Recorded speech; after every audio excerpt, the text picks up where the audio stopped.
नमस्कार दोस्तों, स्वागत है आपका अपने चैनल पर जिसका नाम है ज्ञान कथाएं बाय सुषमा। आज की कहानी एक अच्छी शिक्षा के साथ साथ बहुत रोमांचक भी है। तो आइए बिना देरी किए कहानी शुरू करते हैं।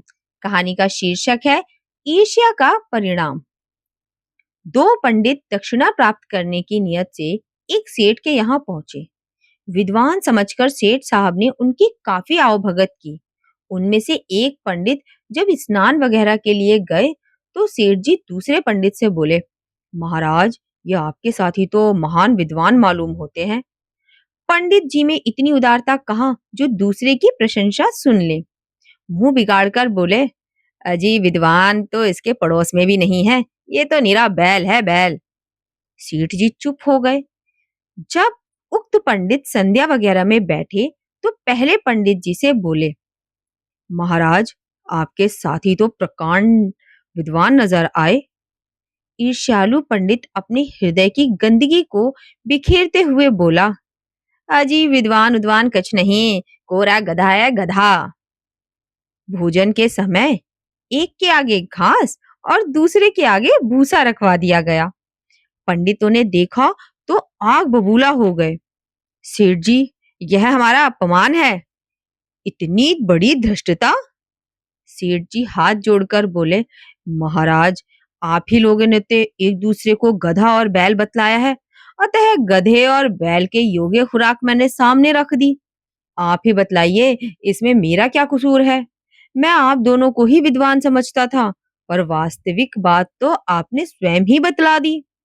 सेठ जी की बात से पंडित बड़े लज्जित हुए और पछताते हुए मन में कहने लगे, वास्तव में जो अपने साथी को बड़ा हुआ नहीं देख सकता, वह स्वयं भी नहीं बढ़ सकता। स्वयं प्रतिष्ठा प्राप्त करने के लिए अपने साथियों की प्रतिष्ठा करना, उन्हें बढ़ाना अति आवश्यक है। ईर्ष्यालु मनुष्यों की हमारे जैसे ही गति होती है। शिक्षा। ईर्ष्या एक नकारात्मक भावना है जो व्यक्ति के मानसिक, सामाजिक और भावनात्मक जीवन पर बुरा असर डालती है। इससे तनाव, चिंता और आत्मविश्वास में कमी आती है। ईर्ष्यालु व्यक्ति दूसरों की सफलता देखकर परेशान रहता है और खुद की तुलना करके दुखी भी होता है। यह भावना रिश्तों में दूरी और खटास पैदा करती है, जिससे मित्रता और प्रेम संबंध कमजोर हो जाते हैं। ईर्ष्या व्यक्ति को अपने लक्ष्य से भटका सकती है और नकारात्मक सोच को बढ़ावा भी देती है। लंबे समय तक ईर्ष्या बनाए रखने से मानसिक स्वास्थ्य पर भी बहुत बुरा असर पड़ता है और समाज में प्रतिष्ठा भी घट जाती है। तो आशा करती हूँ आज की कहानी आपको पसंद आई होगी। अगर आज की कहानी आपको पसंद आई हो तो कहानी को लाइक करें, चैनल को सब्सक्राइब करें और इसे ज्यादा से ज्यादा लोगों के साथ शेयर करें, जिससे कि आपके लिए किसी के मन में अगर ईर्ष्या है तो वो अपनी ईर्ष्या छोड़ दे, और अगर आपके मन में किसी के लिए ईर्ष्या है तो आप भी ईर्ष्या छोड़ें और संबंधों को अच्छा बनाएं और खूब आगे बढ़ें।